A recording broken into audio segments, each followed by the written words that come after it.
오늘의 말씀은 신명기 24장 1절부터 22절까지 말씀입니다. 사람이 아내를 맞이하여 데려온 후에 그에게 수치되는 일이 있음을 발견하고 그를 기뻐하지 아니하면 이혼 증서를 써서 그의 손에 주고 그를 자기 집에서 내보낼 것이요. 그 여자는 그의 집에서 나가서 다른 사람의 아내가 되려니와 그의 둘째 남편도 그를 미워하여 이혼 증서를 써서 그의 손에 주고 그를 자기 집에서 내보냈거나 또는 그를 아내로 맞이한 둘째 남편이 죽었다 하자 그 여자는 이미 몸을 더럽혔은즉 그를 내보낸 전 남편이 그를 다시 아내로 맞이하지 말지니 이 일은 여호와 앞에 가증한 것이라. 너는 내 하나님 여호와께서 내게 기업으로 주시는 땅을 범죄하게 하지 말지니라. 사람이 새로이 아내를 맞이하였으면 그를 군대로 내보내지 말 것이요 아무 직무도 그에게 맡기지 말 것이며 그는 1년 동안 한가하게 집에 있으면서 그가 맞이한 아내를 즐겁게 할지니라. 사람이 맷돌이나 그 윗짝을 전당 잡지 말지니 이는 그 생명을 전당 잡음이니라. 사람이 자기 형제 곧 이스라엘 자손 중 한 사람을 유인하여 종으로 삼거나 판 것이 발견되면 그 유인한 자를 죽일지니 이같이 하여 너희 중에서 악을 제할지니라. 너는 나병에 대하여 삼가서 레위 사람 제사장들이 너희에게 가르치는 대로 내가 힘써 다 지켜 행하되 너희는 내가 그들에게 명령한 대로 지켜 행하라. 너희는 애굽에서 나오는 길에서 내 하나님 여호와께서 미리암에게 행하신 일을 기억할지니라. 내 이웃에게 무엇을 구워줄 때에 너는 그의 집에 들어가서 전당물을 취하지 말고 너는 밖에 서 있고 내게 꾸는 자가 전당물을 밖으로 가지고 나와서 내게 줄 것이며 그가 가난한 자이면 너는 그의 전당물을 가지고 자지 말고 해질 때에 그 전당물을 반드시 그에게 돌려줄 것이라. 그리하면 그가 그 옷을 입고 자며 너를 위하여 축복하리니 그 일이 내 하나님 여호와 앞에서 내 공의로움이 되리라. 곤궁하고 비난한 품꾼은 너희 형제든지 내 땅 성문 안에 우거하는 객이든지 그를 학대하지 말며 그 품삯을 당일에 주고 해진 후까지 미루지 말라. 이는 그가 가난함으로 그 품삯을 간절히 바람이라. 그가 너를 여호와께 호소하지 않게 하라. 그렇지 않으면 그것이 내게 죄가 될 것임이라. 아버지는 그 자식들로 말미암아 죽임을 당하지 않을 것이요 자식들은 그 아버지로 말미암아 죽임을 당하지 않을 것이니 각 사람은 자기 죄로 말미암아 죽임을 당할 것이니라. 너는 객이나 고아의 송사를 억울하게 하지 말며 과부의 옷을 전당 잡지 말라. 너는 애굽에서 종되었던 일과 내 하나님 여호와께서 너를 거기서 속량하신 것을 기억하라. 이러므로 내가 내게 이 일을 행하라 명령하노라. 내가 밭에서 곡식을 벨 때에 그 한 뭇을 밭에 잊어버렸거든 다시 가서 가져오지 말고 나그네와 고아와 과부를 위하여 남겨두라. 그리하면 내 하나님 여호와께서 내 손으로 하는 모든 일에 복을 내리시리라. 내가 내 감람나무를 떤 후에 그 가지를 다시 살피지 말고 그 남은 것은 객과 고아와 과부를 위하여 남겨두며 내가 내 포도원의 포도를 딴 후에 그 남은 것을 다시 따지 말고 객과 고아와 과부를 위하여 남겨두라. 너는 애굽 땅에서 종되었던 것을 기억하라. 이러므로 내가 내게 이 일을 행하라 명령하노라. 자, 대부분의 나라와 문화권에서는 이 법이 어떤 목적을 위해서 있냐면 그 사회를 유지하고 그 사회를 지켜내기 위한 거죠. 그러니까 이 사회를 위해서 그것이 뭐 나라든 또는 뭐 민족이든 그 공동체를 위해서 법이 세워지면 그것을 강제적으로라도 지키게 합니다. 왜? 그렇게 하지 않으면 이 법 기강이 무너지면 그 사회가 존속되기 어려우니까요. 물론 이 이스라엘의 율법도 법이기 때문에 그 공동체를 유지하기 위한 그런 법도들이 보입니다. 하지만 그 이전에 율법은 다른 나라나 민족의 법들과는 좀 다른 부분이 있는데 그것은 뭐냐면 이 율법을 만든 주체가 사람이 아니라 하나님이시라는 거죠. 그렇기 때문에 이 율법은 사회의 유지에도 관심이 있지만 그보다는 더 먼저 어떤 차원에서 우리가 접근해야 되냐면 하나님의 마음을 발견하려고 하는 그런 자세로 율법을 봐야 됩니다. 그러니까 이 율법이 왜 주어졌는가 하는 것을 우리가 살펴볼 때에 뭐 이런 이유 때문에 저런 이유 때문에 개인의 어떤 악을 제어하기 위해서 사회 공동체를 유지하기 위해서 그런 현실적이고 그런 어떤 용도 차원에서 보는 것이 아니라 먼저 이 율법 가운데 담긴 하나님의 마음이 무엇이냐, 왜 하나님께서 이 율법을 주셨느냐, 그것을 살펴봐야 됩니다. 만일 이 율법의 계명을 사회적인 차원이나 개인적인 차원에서만 본다면 오늘날 우리는 성경에서 이런 율법을 공부할 필요가 없어요. 왜? 그 당시와 우리 오늘날 이 사회는 3,000년도 넘는 3,500년 정도 되는 그런 시차가 있고 문화도 다르고 제도도 다르고 사람도 달라졌고 하기 때문에 오늘날 우리에게는 이 율법이 용도 폐기된 그러한 그냥 도덕적으로나 좀 가치가 있는 그런 규정들로 보일 수 있죠. 하지만 오늘날 우리가 이 율법을 열심히 공부하고 우리가 그 율법을 알아야 되는 이유는 그 율법의 용도적 차원이 아니라 율법 안에 담긴 하나님의 마음을 깨달아야 되기 때문입니다. 자, 그러면 이제 여러분과 제가 이 율법을 공부할 때 이 율법의 뭐 그 구체적인 무슨 뭐 조항들 또 처벌 또는 뭐 상 이런 것들에 주목하기보다는 이 율법 가운데에 어떤 마음이 담겼을까? 하나님의 어떤 마음이 담겼을까? 하는 것을 우리가 주목해 보면서 그것을 발견해야 한다는 것이죠.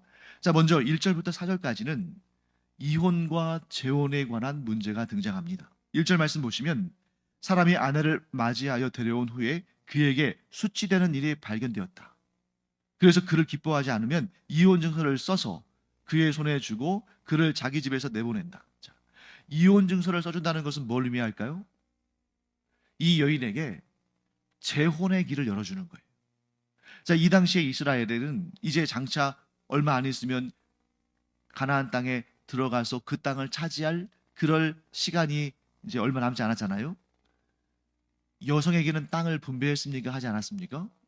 안 했어요. 물론 아주 특정한 경우, 특별한 경우, 예를 들면 형제들이 없고 또 죽은 그 아버지에게 딸들만 남았을 때, 그것도 그 딸들이 결혼하지 않은 처녀일 때, 그럴 때는 그 땅을 그들에게 나눠줄 수 있도록 이렇게 추가적인 수정 법안이 있었습니다만 기본적으로 땅은 남성들을 통해서 이렇게 기업으로 이어진단 말이죠. 그렇기 때문에 이 여자가 재혼할 수 있다는 것은 굉장한 생존권에 있어서 중요한 문제입니다. 재혼을 못하면 일단 먹고 살 일이 막막한 거예요. 자, 그런데 여기에서 어떤 경우에 이혼 증서를 써줄 수 있는가? 그에게 수치되는 일이 발견되었을 때입니다. 만약에 그 여인에게 수치되는 일이 없다면 이혼 증서를 써주지 않는 것이 아니라 이혼해서는 안 되는 거예요. 그러면 이 수치되는 일이 뭐냐? 구체적으로 나와 있지 않잖아요. 한 가지는 우리가 알 수 있습니다. 이것이 간음의 행위는 아닙니다. 왜? 이 여인에게 간음의 일이 있음이 발견됐다면 이렇게 이혼 증서를 써서 이혼을 허락해 주는 것이 아니라 돌로 쳐서 죽였겠죠. 남자든 여자든 간음죄는 돌로 쳐서 죽이는 형벌을 하나님께서 주셨으니까. 그러니까 그 정도 급은 아닌데 그래도 상당히 이 여인에게 수치스러운 일이다. 이런 것들이 좀 발견이 되면 어떻게 합니까? 이혼을 할 수 있다. 자, 그런데 여기서 특이한 내용이 하나 나오죠. 그러면 이 여인이 가서 재혼을 했습니다.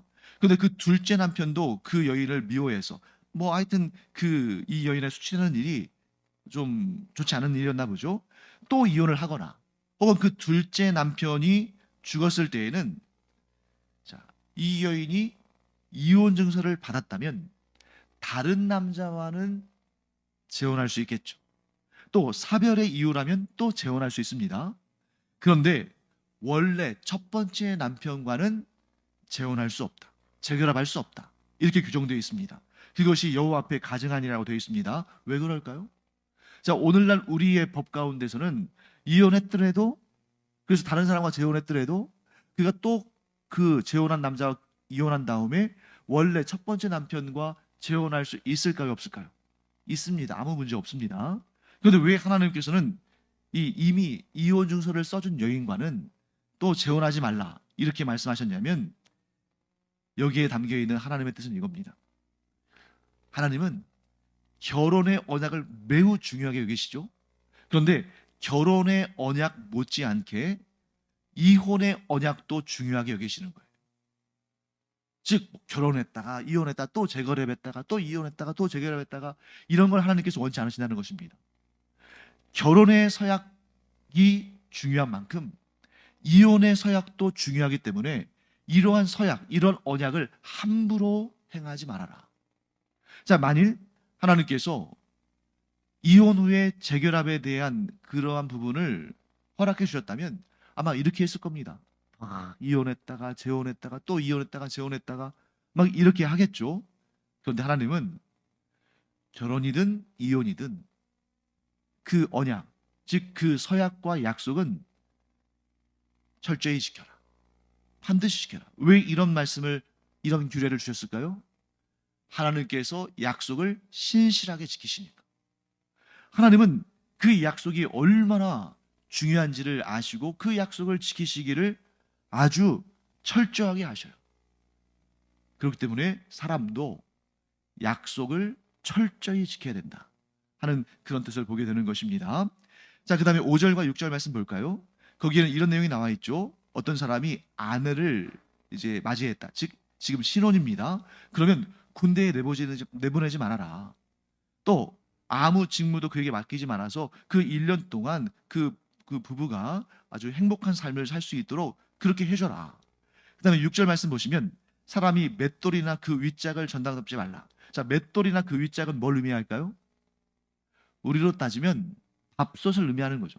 그러니까 그 매일매일 사용해야 되는, 먹고 살기 위해서 매일매일 사용해야 되는 그런 도구들을 전당 잡지 말아라. 만약에 그것을 전당 잡으면 그 생명을 전당 잡은 것이다. 자, 지금 전당 잡을 만한 일이 있으니까 전당 잡았겠죠. 그런데 맷돌이나 그 맷돌의 윗짝을 전당 잡지는 말아라. 자, 여기에는 우리가 뭘 알 수 있냐면 율법은 딱딱한 규정이 아니라는 것입니다. 즉 어떤 상황과 어떤 처지도 고려하지 않고 그냥 항상 고지곳대로 그렇게 기계적으로 대입하는 마치 수학 공식 같은 그런 딱딱한 규정이 아니라는 거예요. 그래서 율법은 정확하게 지켜야 되지만 그러나 항상 어떤 사람의 딱한 처지나 그의 상황을 외면하지 않는다. 자, 그렇기 때문에 군대 성인 남성 20세부터 60세까지 성인 남성은 군대에 가는 것이 이스라엘의 법이지만 그런 경우에도 예외 규정들을 두는 거예요. 예를 들면 결혼한 지 1년이 안 됐거나 혹은 포도원을 산 다음에 아직 그 포도원에서 난 포도를 수확하지 못했거나 집을 지어놓고 아직 완공을 못해서 아직 그 집에서 살지를 못했거나 그러면 그를 군대에 징집해서 제외시켜 주는 것입니다. 왜요? 그것을 누리도록. 그런데 만일 세상법 같으면 어떻게 하겠어요? 그런 사정 안 봐주죠. 그런 사정 안 봐주고 지금 전쟁이 있으니까 나와서 당장에 나라를 위해서 싸워라 이랬겠죠.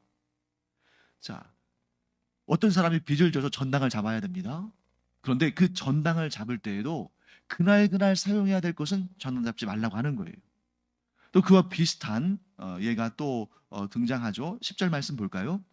내 이웃에게 무엇을 구워줄 때에 너는 그의 집에 들어가서 전당물을 취하지 말고 11절 너는 밖에 서 있고 내게 꾸는 자가 전당물을 밖으로 가지고 나와서 내게 줄 것이며. 뭘 말하는 것입니까? 빚을 준 사람이 전당물을 가지려고 취하려고 어떤 사람의 집에 찾아갔을 때 그 집에 들어가지 말라는 거예요. 왜? 그 사람이, 즉 빚을 내어준 사람이 그 집에 들어가면 자기 마음대로 자기가 원하는 것들을 다 끄집어내겠죠. 이 사람의 처지와는 관계없이. 예를 들면 앞에 나온 것처럼 맷돌도 끊어올 수 있지 않겠어요? 또 이 여인은 가난해서 덮을 이불이 없는데 막 겉옷도 꺼내오지 않겠어요? 또 이 여인에게 있어서 그렇게 다른 사람들이 보기에는 별로 중요하지 않아 보이는 것일 수도 있지만 이 여인에게는 너무 소중한 것일 수 있어요. 예를 들면 이 여인이 과부라면 죽은 남편이 남겨놓은 그 유물이랄지 이게 다른 사람들에게는 별로 중요하지 않지만 이 여인에게는 굉장히 소중한 것일 수 있겠죠. 그러니까 이 빚을 지은 사람의 상황과 환경을 무시하지 못하도록 그걸 충분히 배려해주고 고려해줘라. 이렇게 말씀하는 것입니다. 자, 그러면 이제 7절 말씀해 보시면 이런 또 규례가 나오죠.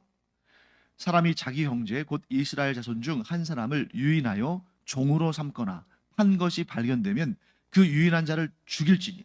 자, 여러분, 어떤 사람을 유인해서 종으로 삼거나 팔았어요. 일종의 인신매매죠. 이 사람이 살인죄를 저지른 것은 아니에요.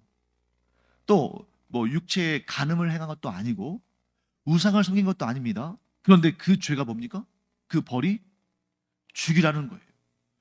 굉장히 지은 죄도 물론 무겁지만 그보다 훨씬 더 무거운 징벌을 내리는 것처럼 보입니다. 왜 그러냐면 하나님께서 이 문제를 두고 굉장히 민감하게 반응하시는 이유가 있어요. 왜?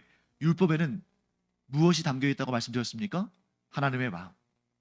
자, 이스라엘 백성이 동족 이스라엘 백성을 종으로 삼을 수 있습니까? 없습니까? 없어요. 자기 자신이 스스로 종이 될 수는 있습니다. 왜? 빚을 갚아야 되는데 돈이 없으니까 형제 이스라엘 집안에 종으로 들어가서 돈을 벌어서 빚을 갚기 위해서. 그런데 그런 경우라 할지라도 그 형제 이스라엘 사람을 종으로 여기지 말고 품꾼 중에 하나로 여겨라. 즉 자유자로 대우해줘라. 이렇게 하나님께서 규정하셨는데, 그런데 지금 여기서 문제는 뭐냐면 자유자의 신분인 사람을 종으로 삼았다는 거예요. 이게 왜 문제가 되냐면, 자, 오늘 본문의 말씀에 계속 반복되어서 나오는 표현 중에 하나가 뭐냐면 애굽에서 종되었던 너희를 구원하신 하나님, 애굽에서 너희를 꺼내어 주신 하나님, 이런 내용이 계속 나온단 말이죠.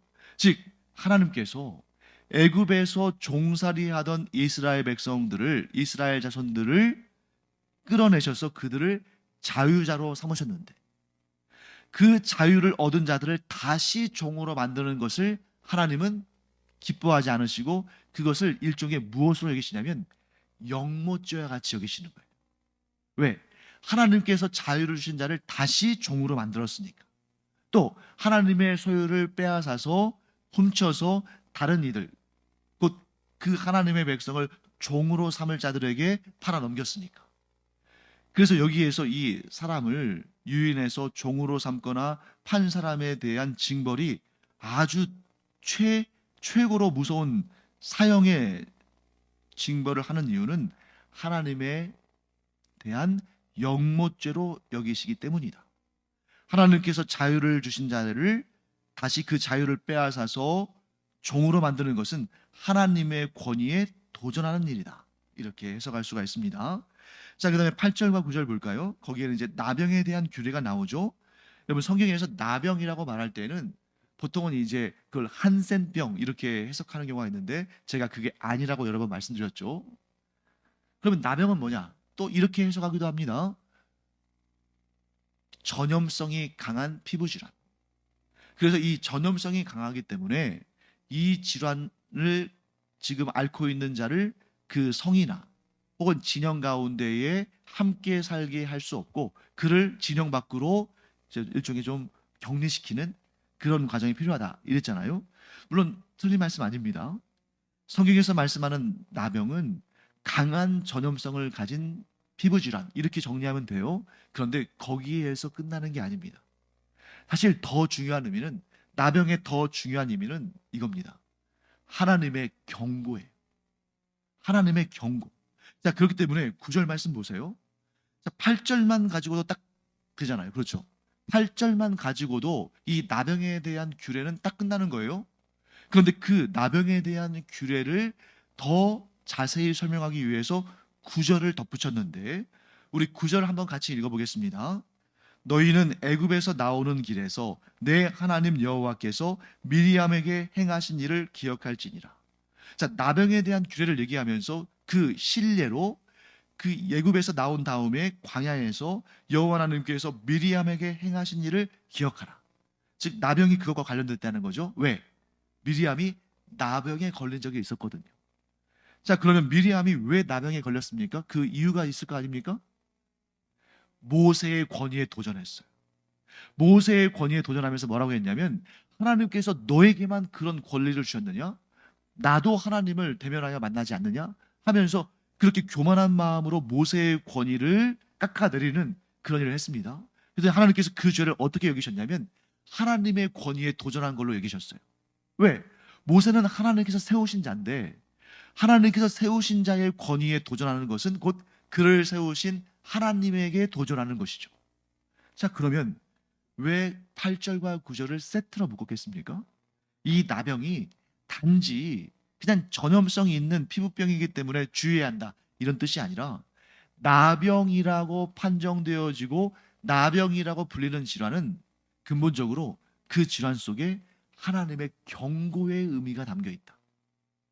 자, 이스라엘 백성들이 하나님께 징계를 받을 때 크게 몇 가지 징계를 받습니까? 첫째, 기근. 둘째, 전쟁. 셋째, 전염병. 이 나병과 같은 전염병은 사실 한 가지 질환만 말하는 게 아니에요. 아주 다양한 질환들이 있는데 그것이 어떻게 쓰였을 때? 하나님의 징계의 수단으로 쓰였을 때. 자, 그러면 어떻게 해야 됩니까? 나병이 발발한 사람이나 나병이 발발한 그런 상황이 생기면 제일 먼저 뭐 해야 돼요? 그 사람을 격리하는 것이 제일 먼저 돼야 할 일입니까? 아니에요. 겸비하고 스스로를 돌아보며 하나님께 무슨 죄를 지은 것이 있지 않은지 스스로 살펴보고 회개하는 일입니다. 그래서 나병 환자들이 뭘 하냐면 머리를 풀어 헤치고 재를 뒤집어 쓰고 옷을 찢고 이런 행위를 해요. 여러분, 환자가 자기가 병 걸렸다고 막 머리 풀어 헤치고 재를 뒤집어 쓰고 옷을 찢고 그렇습니까? 자, 원래 머리를 풀어 헤치고 재를 뒤집어 쓰고 옷을 찢는 행위는 언제 하는 일이에요? 죄를 자복하고 회개할 때.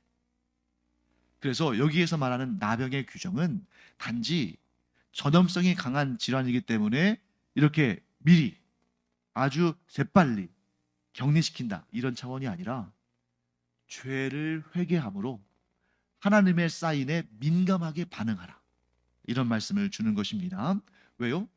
율법에 하나님의 마음이 담겨 있다고 했잖아요.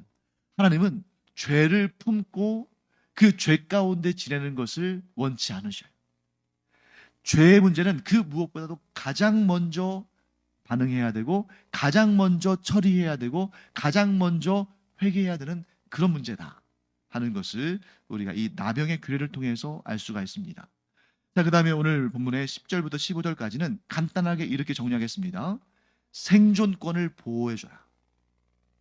생존권을 보호해주라는 말씀이에요. 그래서 가난한 사람들에게는 그들의 것을 너희들 마음대로 뺏지 말아라. 또 14절 말씀, 곤궁하고 비난한 품꾼은 너희 형제든지 내 땅 성문 안에 우거하는 객이든지 학대하지 말아라. 15절, 그 품삯을 당일에 줘라. 자, 이 사람이 가지고 있는 재산이 좀 있어요. 그러면 뭐 오늘 주든 내일 주든 일주일 후에 주든 주기만 하면 되는 거 아닙니까? 그런데 이 가난한 사람은 그날의 품삯을 받지 못하면 그날 굶어야 되잖아요. 그러니까 지금 이 규정 가운데 담겨 있는 하나님의 뜻은 무엇입니까? 생존권을 보장해줘라. 생존권을 쥐고 그 사람을 위협하지 말아라.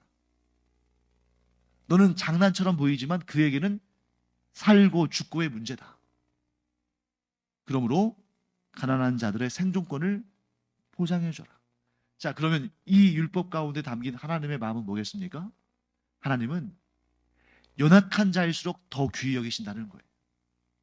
하나님은 공평하신 분이시지만 약자를 더 아끼시고 더 돕기를 원하시고 더 은혜를 베푸시는 분이시다. 왜?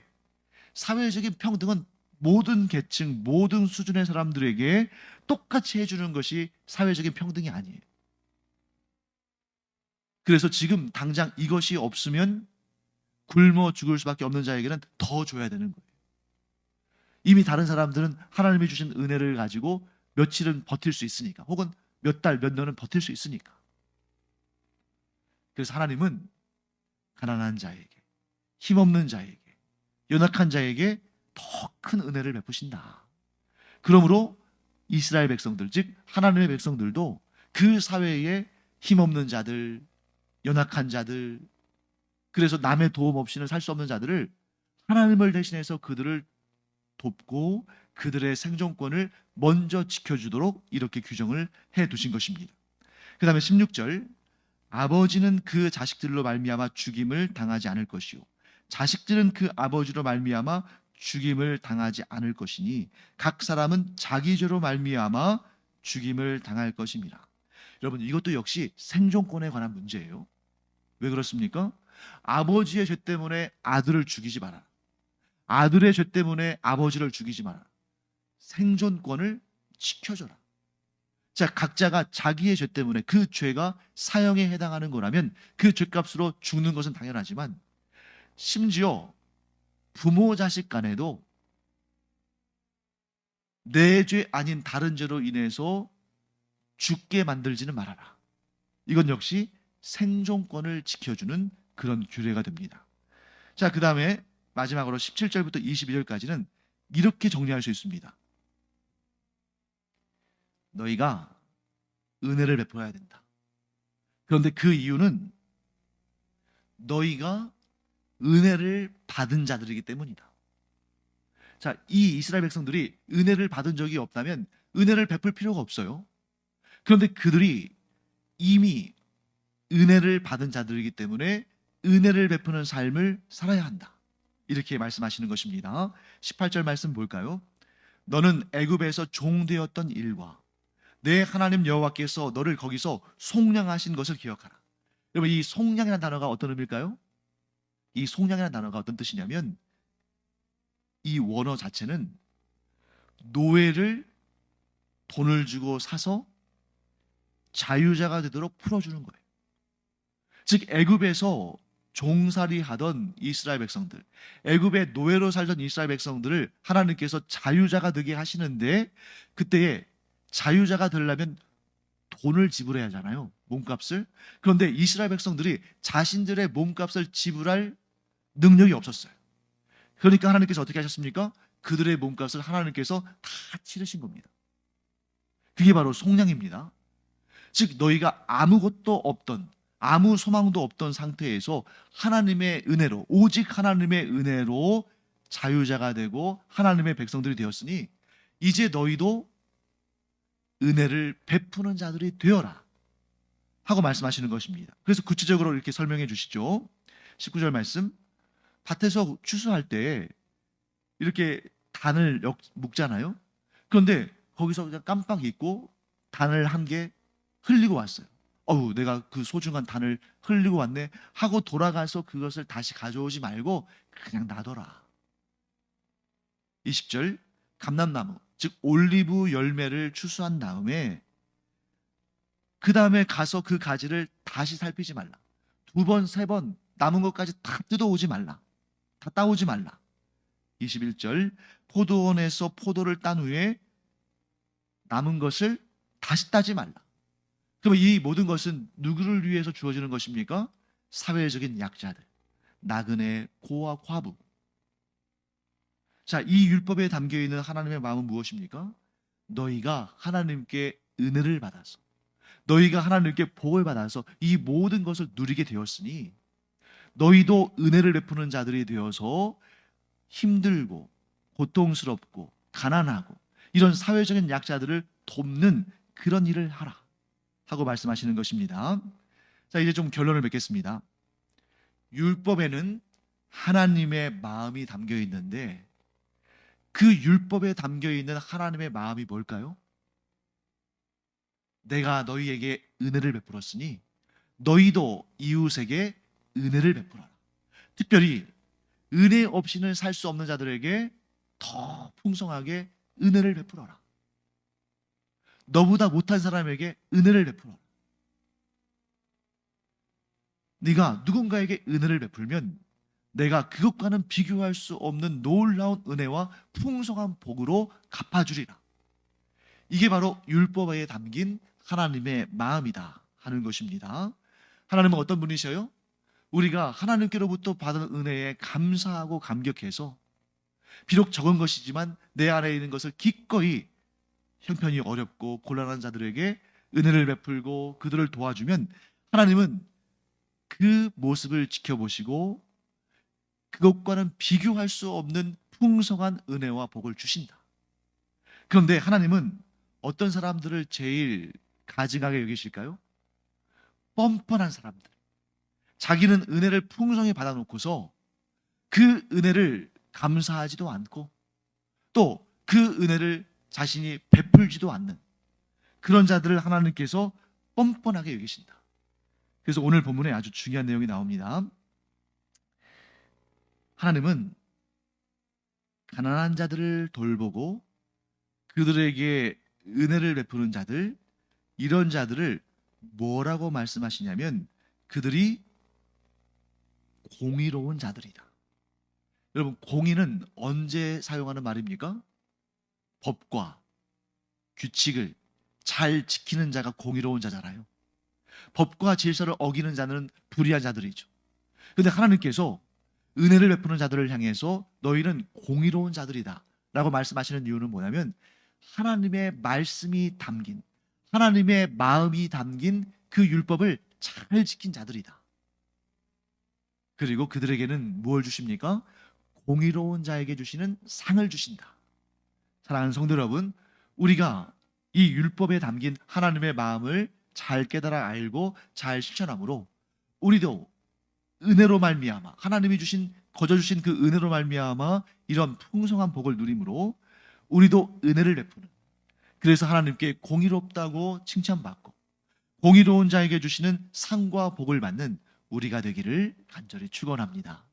기도하겠습니다. 하나님, 저희가 율법을 공부하면서 하나님의 마음을 더 정확하게, 더 풍성하게 알게 하시니 감사드립니다.